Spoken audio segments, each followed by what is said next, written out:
this year I want to make students more responsible of their own learning. This is going to be done through light activities, extracurricular material. I have already initiated some students, those who have leadership sense.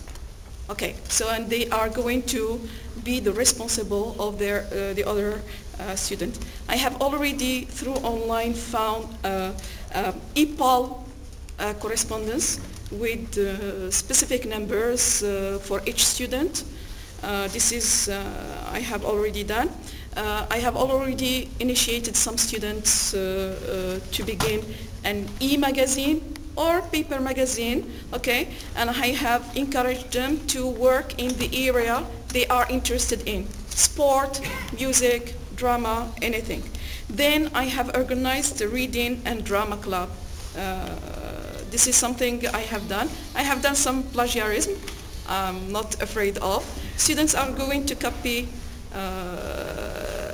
short stories, and others are going to use Photoshop to illustrate it. That's it. It's a problem and it's a habit at the same time.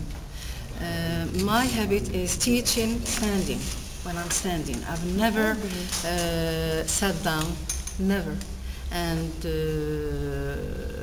so I have a backache.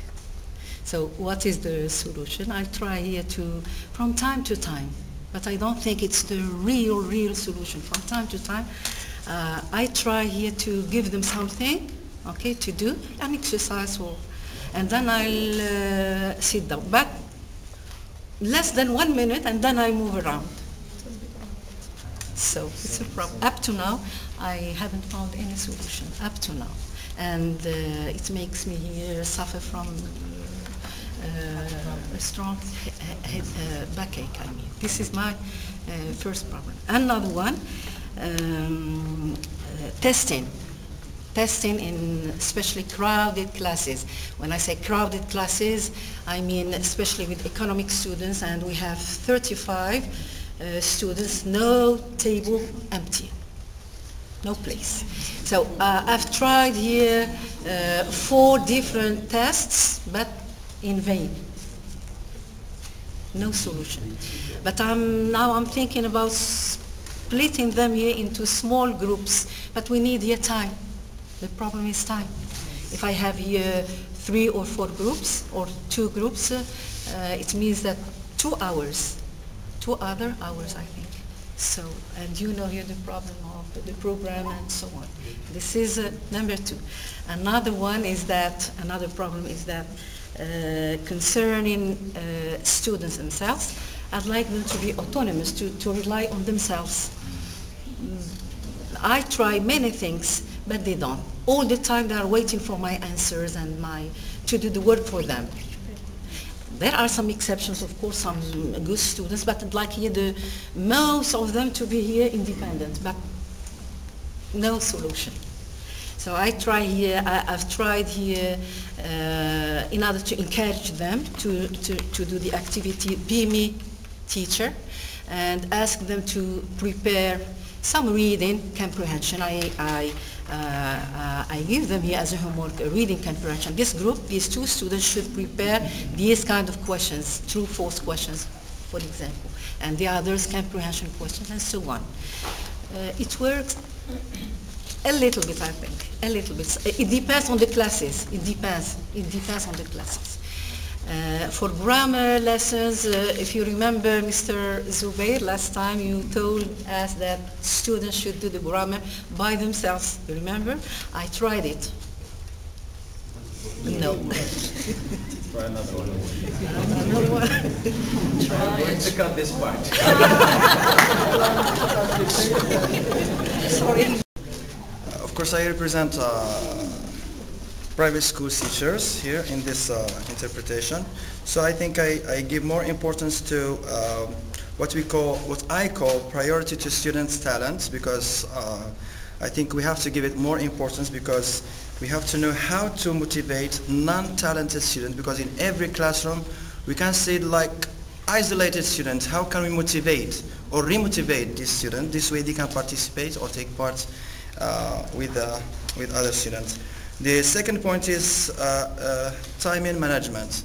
Not the problem of to complete the lesson, but how to use or to well use time in management to create variety of activities, because variety of activities can motivate our students to create more and to develop their personal creativity. Okay, I think in brief this is my interpretation. I might plan for this school year. I think. Thank you very much. Well, as an action plan for the school year, I have identified 3 areas. The first one is raise students' motivation, and especially boys, because I've remarked that boys are less motivated than girls. For this, I'm going to use music, which is appealing to students to foster learning, projects, small projects, and mixed projects together with boys and girls. The second point, or second area, is improve student communication. Well, I'm going to supplement the course, of course, with real-life situation and communication, those which reflect their daily life at home. The last one is increase student involvement in learning. Of course, using drama, music, games, story writing, and projects. Thank you. This year, I think I have a major problem which has to do with the participation, and I noticed that I'm only working with a bunch of students. Basically, as the teacher said, most of them are girls, and I thought of a way to make all the other students participate. So the action which I'm going to take possibly has basically to focus on using more engaging techniques and materials. And among these materials and techniques, I thought of introducing technology, ICT, things that I have already used and tried them with this class. So I thought as tools of using funny or fun activities and videos which maybe incite or elicit certain feelings of joy and participation inside the class. And I think this will be basically my preoccupation during this term. And I thought it would be also good to try to maybe make students more aware of the importance of reading, since we have now a reading resource center at the school. So this is one way of at least trying to improve and foster their participation. The third area, okay, I rank the third position. First of all, my big concern is my teacher talking time. You know, by the end of the last lesson, I feel I was boxing and not teaching. You know, all the fatigue of the word. For this one, I don't know the technique I'm going to use, but you know, I'm thinking about it. For another thing, I will try to refer to the standard-based approach. It seems like we have forgotten about it. So, my first concern normally is how to involve my students in an online, classroom or classrooms if possible. This is, as you remember, this is setting up communities outside of the classroom. By the way, I have started, and now I have already had contact with something like 10 classrooms all around the world, starting by Canada, the Philippines, I think Germany and other countries. And you know, my students are very eager, very enthusiastic, to take part, and we have already started. This has broken the monotony in my class. It has also helped me, diversify or demystify the use of the internet, and what's very important, it is to make a better use of the internet. You know, students sometimes spend something like long hours doing nothing, just wasting time. The second area is, it has to do with the communication, standard. Our students now give answers, but just chunks. It's like yes, no, I don't know, or just give you. So my concern is how to enhance the speaking skill, so the students are going, instead of giving just one word or 3 words, how they can, for example, articulate a long sentences or responses. 10 seconds left. Good afternoon, everybody. Okay, the first thing which strikes my mind when I'm asked to reflect or to do some reflections about my planned actions for this year is that I really need to reflect because my students deserve the best of me.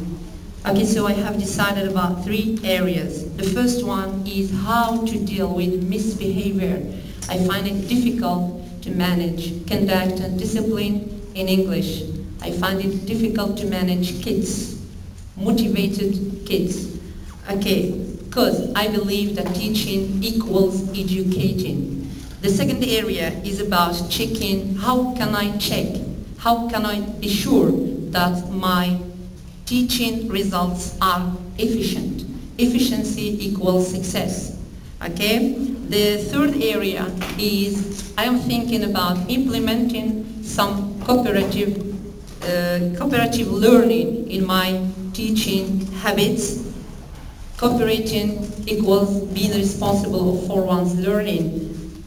And for all this, the only thing which now I am thinking about is to do research, to do some extra readings to develop.